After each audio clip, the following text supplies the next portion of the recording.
One thing I want to let y'all know from the get is a lot of people who do a lot of barking in prison have no bite and end up requesting protective custody. If you're somebody that does time, you know this is facts. If you're somebody that's been locked up that road before, you've seen multiple people check in and request protective custody. It means they're in fear for their life. They're scared to be on the compound. For this video here, I'm gonna be talking about what happens to people that request protective custody, whether they get it or not, and what happens to them after requesting it, if they get away with it, if they get caught, whatever it is. This one's for them barkers, but never biting. So go ahead, let's do it. Haha, Dom the best, finna be this way till I EOS. Take it how you want, nigga, yeah, I'm a pro. Fuck around and bust your lot while you're at Vizzo. I hate to be this way, but I live for the moment. Waking up every day, show me an opponent. Shanks on deck, hitting bitch with locks. So much pool, I can even start you from the box. You don't wanna pay rent, got me bent. Got lax on deck, your money was well spent. Vultures on the prowl, so don't try testing. Step two comes violent, first steps finessing. You a hold down man, suitcase this. My cell phone and my charger don't walk with a limp. Get it knocked off or missing, you gon' get it. Next time I see your ass, you gon' leave airlifted. What's up, y'all? You already know, man. Kfrog TV back in the building. Y'all go ahead and do me that solid favor, man. Make sure you hit that like, subscribe button, and also make sure you hit the notification bell so you can see it first. Welcome back, y'all. Today I'm gonna be talking about Florida prisons protective custody. All right, I want to break it down to y'all and let y'all know why people usually want protective custody. What happens to inmates if they get protective custody? What happens to inmates if they don't get it? Does it follow them? All that you're gonna find out right here in this one video. All right, now of course anywhere in the world they have PC, okay, which stands for protective custody. No matter where you're at, where you're locked up, they have that. All right, and what leads someone to wanting protective custody means they're in fear for their life. They're scared, so they need the protection of the institution because they don't know what could happen to them. When 9 times out of 10 they know what's going to happen to them. That's why they usually call on being saved and they go PC. All right, now inside of Florida prison, you'll meet multiple people that were check-ins, people that, you know, went into protective custody, was scared, got off the compound, did whatever they did for their reason, and you won't even know it because down here in Florida, people don't search paperwork like that. All right, now you come across some people, you know, that you will know was on protective custody. You could just look at them and tell the way that they're doing their time right here in front of you. You could tell that they done checked in wherever the hell they've been before, or they're gonna check in here any day now. You see what I'm saying? Now, when somebody requests to be in protective custody, whether they drop a kite inside of, you know, the grievance box, or whether they, you know, give a kite to a guard, or they just straight up go straight to like medical or straight to the captain's office and they just tell them, look, I'm in fear for my life. It doesn't always mean that they're gonna snatch them up and put them in protective custody. You see what I'm saying? Because confinement is normally packed, you know, normally jammed. It's got inmates in each cell, you know, and they gotta literally, like, you know, move pieces of the puzzle around in order to put another check-in inside of confinement, because a check-in cannot go in the box with anybody else other than somebody else that is in protective custody. And they might not feel comfortable going in there with another person that's on protective custody, so they might not even, you know, be down to get in the cell with that individual, because some people do check in, you know, just to get their targets. You see what I'm saying? And the only way to get your hands on them is to be in protective custody with them. All right, now what a lot of people like to do inside a Florida prison I'm speaking for is they'll find themselves in confinement and they're scared to get back on the compound. Now when they're scared to get back on the compound so they won't look like a check-in, they'll end up catching bullshit DRs while they're back there, which DRs are disciplinary reports, okay? If you get too many DRs at one institution, they'll ship you. You know, they'll send you somewhere else. So what a lot of people try to do while they're in confinement is they try to act like they're such a knucklehead while they're back there and just get right up after right up after right up after right up until next thing you know they get shipped. So that way it looks like, you know, they didn't actually fill out a grievance form or, you know, a kite saying that they want protective custody. So they'll pull a check-in stunt. But anybody who did time before, any real convict that knows how the system works, knows when that's a check-in stunt. You get what I'm saying? If you run into somebody and they tell you that's what they did, or you hear from somebody else that that boy's back there catching multiple DRs back to back, and you know he's not trying to land back on the compound, you know he's doing that as a check-in stunt. You see what I'm saying? But they don't want to have it in black and white. Now, the easiest way for someone to go protective custody while they are locked up in confinement already is to put a kite out there.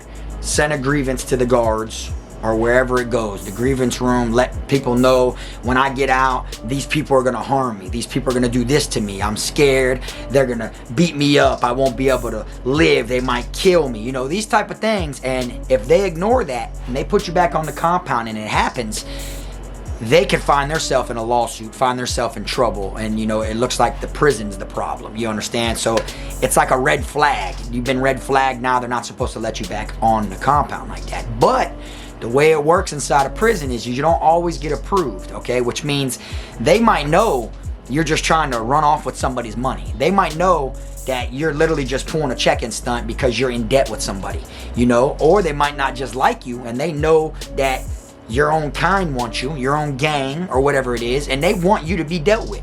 They don't want you to get away with it. So they'll literally, you know, they won't purposely just throw it away and ignore it, but they'll do the whole hearing process to bring you there and get you to see in front of everybody, but they will deny it and put your ass back on that compound sometimes. You see what I'm saying? Now, if you're somebody that got denied, the whole compound's gonna know about it, because guards have big mouths. You understand?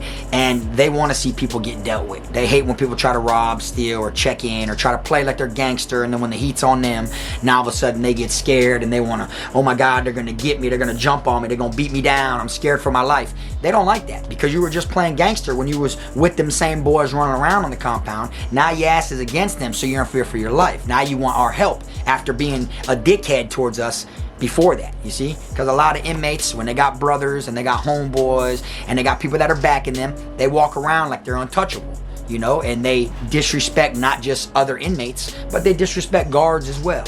And that shit could turn around and bite you in your ass, because you're going to need them when you go on protective custody one day, because your ass scared, and they going to do the same thing, turn around, and now it's their turn to be a dickhead to you. You feel me? Now, if the compound finds out that you were trying to be put on protective custody, but you came back on the compound, it's only a matter of time before they get you, okay? It isn't like they're gonna just turn and look the other way and allow you back on the compound. Even people who ain't involved in the situation that made you check in are gonna be after you, because nobody wants a rat or a check-in, you know, on the compound like that. You know, it jeopardizes everybody, all the gangs, all the people that got stuff going on, hustling, making money, contraband, everything that's going on. Someone that was a check-in that's now on the compound is, you know, it's a red flag, you know, and people that ain't got nothing to do with it will do whatever they got to do to get you off the pound. Now, you got people when they check in, you know, and they go protective custody, their whole goal is to get transferred. You know, so once they realize, okay, you can't put me back on this compound because I'm under protective custody. You know, you can't rotate me out of the box like you can everybody else. After a while, so many people in the box are under protective custody that they got to shift them. And now when they go to another institution, it follows, which means it might not get them right away, but let the wrong person come there. Somebody that was at the last camp they were at when they went under protective custody. And all it takes is word of mouth, and before you know it, they're gonna get dealt with. You see what I'm saying? That's why a lot of people, you know, they tend to carry themselves different when they go to a new institution, because they done been a check-in or they were poisoned somewhere else. You see? So when they land somewhere new, they don't want to just walk around with their chest out like they were doing once upon a time at the last place, because people might start questioning who's that walking around like that, who's new blood right there acting like that, you know, and then, oh, find out your name, and then boom, boom, boom, next thing you know, they put two and two together. Oh, we heard about him at the last camp. Oh, let me call my peoples. You know, it don't even gotta be to where they know your name. They can literally just ask you which camp you came from, and you can tell them, oh man, I just came from Lancaster. And them boys, if they got plugged in, which a lot of people do, they can literally beep, beep, beep, beep, beep, beep.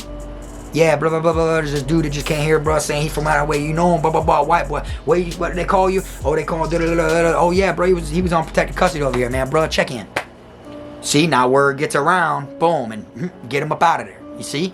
And if you're somebody that went protected custody, you know, you're better off just trying to, you know, stay protected custody your entire bid, because you got people that do this shit for years. I'm talking about somebody can have a 15-year sentence and they can be PC as soon as they get to prison, scared of their life. And they're literally spending these 15 years going from camp to camp in the box, scared to get on the compound.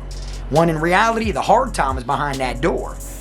I feel like being in a cell by myself and ain't worrying about nobody harming me is harder time than to be walking around this institution with 16 other people and have to worry about somebody getting at me. You see, your days go by way quicker on the compound, you see, than they do when you're sitting there dwelling on how slow these days are going by inside of the box. You see what I'm saying? But some people rather just do their time like that. You know, now, if you're somebody that made it on protected custody, when you get off, they getting you, okay?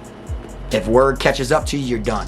Now, you got some people, and this is what happens a lot in Florida because paperwork's not checked like that.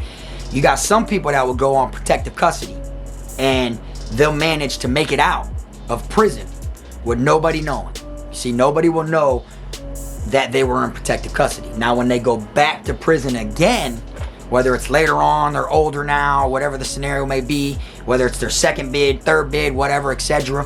When they go back to prison again, since people don't check paperwork, if there's nobody there that remembers them from their other bid being on protected custody, it's not gonna really just come out right away. So what a lot of people tend to do is a lot of people tend to change their nickname. Some people will go to prison with this name and dirty their face. You know, like I said, they'll come to the light and people will realize they're poison. So next thing you know, their next bid, they got a totally different name. You see, and people kind of change their nicknames so much in there to where, like, when you hear about them, oh, a white boy named Frog. Yeah, it rings a bell because that's been my nickname since I was a juvenile. Even while I was up the road, on the streets, no matter what, and it still is my nickname. But then now if I went to prison right now and I switched my name and said all of a sudden my nickname was Kool-Aid or something like that, you know what I'm saying? Or Carrot Top, you feel me? Or just went in there saying, oh, my name's Cut. You know, it's gonna be kind of harder for them to catch on to it right away without somebody there to verify, oh, Cutthroat, Kool-Aid, or Carrot Top is the same person that Frog. You see, it's gonna take a while for them to put two and two together. They'll be like, damn, that looked like Frog. That I remember him at another camp, you feel me? And then next thing you know, as long as they don't talk to that person or put it out to who they really are, then, you know, things won't really come out to the air. And that's what a lot of people try to do. You see, a lot of people try to switch it up while they can, you feel me? And you got it to where people are gang members now inside of prison. They check in, you know, whether they meant to or not, whether they got placed back there for something, you know, that wasn't a check-in stunt, and then they were just scared to come back on the compound because their mind got to them. You know, whether they're doing drugs back there, they start hallucinating, thinking everybody's out to get them, even their own kind. And then before you know it, they're putting kites in, begging not to get back on that compound because they're thinking their own kind's gonna stab them and hurt them, you know. But now when they end up getting back out, if they get out in time without getting shipped, they're gonna get got, okay? Because word goes around. You see what I'm saying? But if they don't, and they manage to be released, you know, like to the streets, then their gang ain't gonna be able to get a hold of them. You get what I'm saying? Their gang isn't gonna be able to, you know, remove their stripes or X them out, you call it. You know what I'm saying? Because they were able to get out. A lot of people that claim they were gangsters, that claim they were thorough 100%, you know, gangbangers, literally EOS, which is end of sentence, from confinement. They literally will stay in the box before their own gang can snatch their stripes or X them out just to get back out on the streets still repping that same gang. And then if they find themselves in there later on, they're gonna change their name.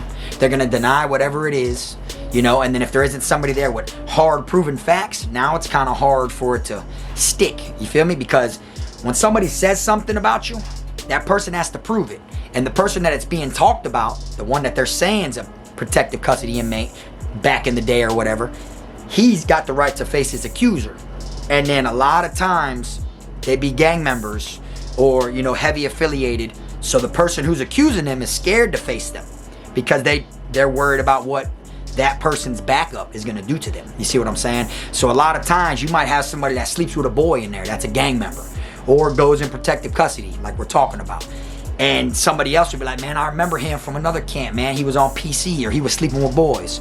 Next thing you know, they're not gonna just go with his word and attack their own. You get what I'm saying? Or spread the rumor. They're gonna literally go get that person it's talked about and bring him to the side and have him confront the dude who's saying that about him. Now all the gang members really gotta do is get a knife and scare the shit out of him and act like he's gonna stab him or really stab him or do whatever, you know, because it's kind of like, this person's saying this about you. Go try to kill him right now if it ain't true. And if it's true, you're gonna try all you can to, you know, stop it from coming out. You get what I'm saying? And then after a while, the talk isn't really why you stabbed him. The talk is of you stabbing him. You see, that's how it goes. So they'll be like, oh man, give me the blade. Next thing you know, they go over there and cut a dude that literally just told the 100% truth. You see? And that's how they cover it up a lot. You see what I'm saying? That's how it goes inside of prison. But a lot of people ain't really living like that. So they never really even got as far as stabbing the person who knew the real them, or knew that they were in protective custody or sleeping with boys or whatever. They literally got caught like hand to hand, straight up, like dead ass, like caught, you know, by their own. You see, it wasn't like a third party came in there and told their gang. They were caught red-handed, or they literally did something against their own kind because they were scared to get on the compound. You know, because when it comes to gangs and affiliations and stuff like that, every brother's not your brother. And what I mean by that is you might be at this institution and you might be real cool with these people, you know what I'm saying? Even if you ain't a gang member, you might be real cool with these people right here, and these 5 right here all rep this one gang. You're gonna feel like the love is so real, y'all are riding for each other, rocking for each other, that you'll feel like I might as well become a gang member. That's how people look at it. Oh, I might as well become what they rep because, you know, this shit real. You know, this is real homeboy stuff, you know? Next thing you know, you're in that gang and you get sent to another institution, or they, you know, flip the camp, and a lot of people that were here with you end up leaving. Next thing you know, you got some other people that rep that same gang that don't rock with you the same way. You see? Now your own kind don't really like you. You feel me? So you might at first have 100% loyal people. You feel me? And the next thing you know, later on, it's going to drop down to 70%. And before you know it, as you're going through your bid and you're landing in different places, next thing you know, out of the 100%, you might have 25% loyal brothers. You know, now you're at different places where you don't get along with damn near 75% of the brothers of yours on this compound. You see? So you kind of like run out of tactics because the big number you have is against you for the most part. You see? And that's why a lot of people PC up. And they're scared, and they do all they can to not come out of confinement. You get what I'm saying? And if there's someone that made it out from being on PC before and went back to prison and didn't get X'd out when they got there that time, they just got lucky that Florida doesn't check paperwork. And I feel like anywhere in the world where they do check paperwork, like the feds, you know what I'm saying? Even places on the West Coast, I feel like the same inmates that got away with it down here on the East Coast would have got dealt with off the rip on the West Coast or in the feds. You see what I'm saying? Because different politics, different, you know, organizations and operations, the way that they, you know, interact and move. You feel me? But I truly feel like if they were to land somewhere like that now, even if they were on PC back in the day, they'd still get dealt with. That shit follows you. You see? Now, you can find yourself locked up and tell on 50 people. Come home on the streets, see all your homeboys, everybody you know from the neighborhood, and you can tell them you were the biggest gangster in there and everything like that, which is what a lot of people tend to do. And they're gonna believe you because all they know is you went to prison. They don't know what you did in prison. Really, you could have been the biggest bitch, the scariest inmate, you know, the person that was on PC the longest on the whole compound, and come out and you could tell people you were rocking like that. And people don't really, you know, have any other way than to believe you because you know, you look at it like, he ain't got no reason to lie to me, right? But in all reality, a lot of people just lie. You know, they can't tell the true them, the real way they were up the road. You feel me? And when they're on protected custody, that shit'll catch up with you eventually, one way or another. You know what I'm saying?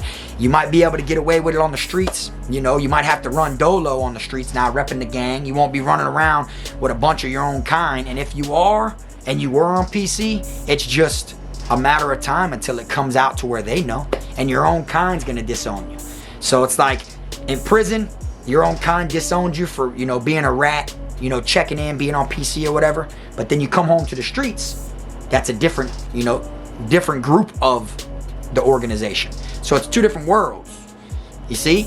So you went in there like you were the man on the streets when really you weren't, acting like you're living like that when really you're not. Next thing you know, you get put on PC in there, so you show your true colors to them boys in there.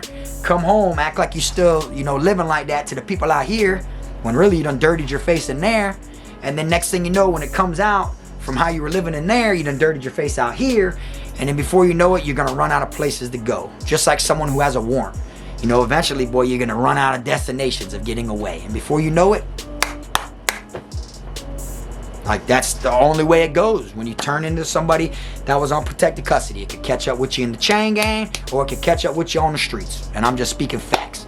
But I wanted to come on here and I wanted to break it down a little bit for y'all, let y'all know how Florida protective custody is down here where I'm at. All right, because I know it's different in multiple places. I wanted to make sure I mentioned several times that Florida does not check paperwork. And I feel like, God's honest truth, I feel like that's one of the major flaws with Florida prison. If they check paperwork, I feel like a big chunk of a lot of wrongs and a lot of poison and wrongdoings would just be cut down to a halt.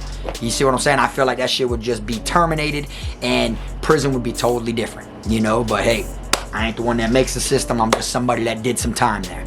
But that's all I got for y'all, man. I appreciate y'all tuning in.